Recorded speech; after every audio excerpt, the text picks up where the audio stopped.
사회에서 오래 부딪히다 보면 진짜 생존 경쟁력은 인품이 아니라 인간 이해력이라는 걸 깨닫게 됩니다. 높은 수준으로 올라갈수록 우리는 하나의 인식 오류를 깨게 됩니다. 죽어라 일만 해서 성공한 사람처럼 보이는 이들도 사실은 사람 연구에 더 많은 에너지를 씁니다. 묵묵히 일만 한다고 멀리 갈 수 있는 시대는 지났습니다. 현실을 바꾸고 성공의 문을 열고 싶다면 일에만 몰두할 게 아니라 사람을 읽는 능력에 더 많은 시간과 에너지를 써야 합니다.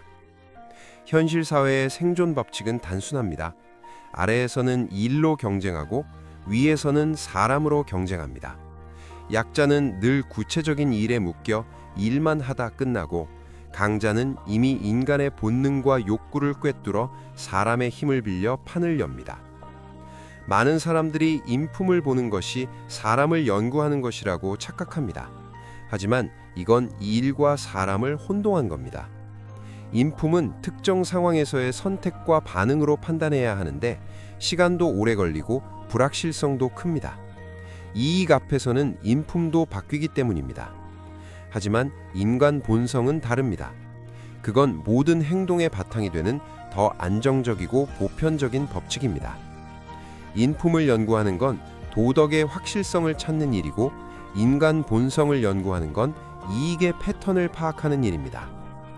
예를 들어 어떤 사람이 당신에게는 진심을 다하지만 다른 사람에게는 계산적으로 행동할 수 있습니다. 좋은 사람이라 믿었던 이가 당신이 더 이상 쓸모 없어지면 태도를 바꿀 수도 있습니다. 반대로 나쁜 사람이라 여겼던 이가 공통의 이익이 생기면 든든한 동료가 되기도 합니다. 하지만 인간 본성은 예측이 가능합니다. 사람은 존중받고 싶어 하기에 체면을 세워주는 사람에게 더 쉽게 마음을 엽니다. 사람은 이익을 쫓고 손해를 피하려 하기에 실질적인 이득을 보여주면 협력이 쉬워집니다. 사람은 존재감을 원하기에 말과 행동으로 인정해주면 자연스럽게 마음이 모입니다. 이건 옳고 그름의 문제가 아니라 인간의 본능입니다. 이 본능을 이해하면 사회가 돌아가는 숨은 규칙을 잡을 수 있습니다. 사람을 판단할 때 그의 인품이 아니라 어떤 상황에서 어떤 선택을 할지를 인간 본성에 따라 예측하면 됩니다. 이 흐름을 따라 일을 설계하고 관계를 조율하면 모든 일이 자연스럽게 풀립니다. 일을 연구하는 건 하드 스킬을 키우는 것이고, 사람을 연구하는 건 소프트 스킬을 키우는 것입니다. 대부분의 사람은 자원도 없고 말발도 없기에 일을 잘해서 생존을 확보하려 합니다. 하지만 더 큰 도약을 원한다면 일만 잘해서는 부족합니다. 세상에는 당신보다 더 똑똑하고 더 노력하고 심지어 더 많이 양보할 준비가 된 사람이 넘쳐납니다. 나이가 들수록 깨닫게 됩니다.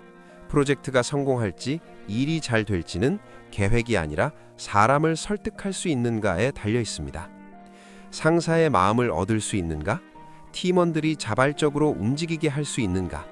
협력자들이 이득을 느끼게 할 수 있는가? 결국 일은 수단이고 사람이 성패를 좌우하는 핵심 변수입니다. 직장에서 능력이 비슷한 두 사람이 있다고 해봅시다. 한 사람은 묵묵히 제품만 개선하고 좋은 건 알아서 팔린다고 믿습니다. 다른 한 사람은 상사가 뭘 가장 신경 쓰는지, 고객이 말하지 않은 니즈는 뭔지, 동료들이 왜 협조를 꺼리는지를 고민합니다. 후자는 일 자체는 더 못할 수도 있지만 자원과 기회를 더 빨리 잡습니다. 왜냐하면 그는 일은 고정된 것이고 사람은 살아있는 것이다를 이해하고 있기 때문입니다. 돈의 흐름도 결국 사람에서 시작합니다. 돈은 사람과 사람 사이의 거래에서 나오고, 거래는 사람의 욕구에서 시작합니다. 내가 원하는 걸 주면 그 대가로 돈을 줄게. 이게 돈의 본질입니다. 그래서 돈을 벌려면 어떻게 해야 하나라는 질문은 결국 사람을 어떻게 이해할 것인가로 귀결됩니다. 인간 본성을 연구하는 건 두 가지입니다. 하나는 자기 자신, 다른 하나는 타인입니다. 자기를 연구한다는 건 내 욕구가 어디서 오는지를 파악하는 것입니다. 젊을 땐 허영심 때문에 필요하지도 않은 걸 사기도 하고, 나이가 들면 건강이나 자녀 교육에 돈을 씁니다. 모든 선택과 거래의 이면에는 지금 내가 가장 결핍된 것, 가장 중요하게 여기는 것이 있습니다. 내 욕구를 파악하면 타인의 욕구도 이해할 수 있는 기준이 생깁니다. 타인을 연구한다는 건 그의 행동 뒤에 숨은 동기를 파악하는 것입니다. SNS에 수입을 자랑하는 사람은 성공 이미지를 만들어 자원을 끌어오려는 겁니다. 직장에서 인맥을 쌓는 사람은 미래를 위한 포석을 두는 겁니다. 영상 콘텐츠를 만드는 사람도 신뢰를 쌓고 영향력을 키우려는 장기 전략이 있습니다. 이런 동기들은 겉보기엔 그럴듯하지 않아도 속은 매우 현실적입니다. 모든 행동은 자기 욕구를 중심으로 돌아갑니다. 우리는 늘 일을 어떻게 잘할까만 고민하지만 사람을 어떻게 이해할까는 잘 생각하지 않습니다. 하지만 현실은 돈을 벌려면 일을 해야 하고 일을 하려면 사람을 이해해야 한다는 단순한 진리로 돌아갑니다. 돈의 흐름은 사람의 욕구를 따라 움직이고 기회는 사람 간의 역학 속에 숨어 있습니다. 사람을 제대로 이해한다는 건 요령을 부리는 게 아니라 내가 쏟는 노력 하나하나가 헛되지 않게 만드는 일입니다.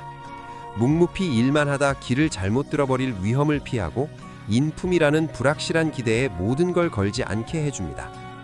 결국 평범한 사람이 한계를 뛰어넘는 방법은 죽어라 일하는 것도 사람을 믿는 것도 아닌 인간 본성의 법칙을 꿰뚫는 명료함입니다. 그걸 이해하면 일의 방향이 선명해지고 자원의 흐름이 매끄러워지고 돈도 자연스럽게 따라옵니다. 이 세상에서 가장 안정적인 생존 전략은 인간 본성을 꿰뚫는 사람이 가장 멀리, 가장 넓게 나아간다는 사실입니다.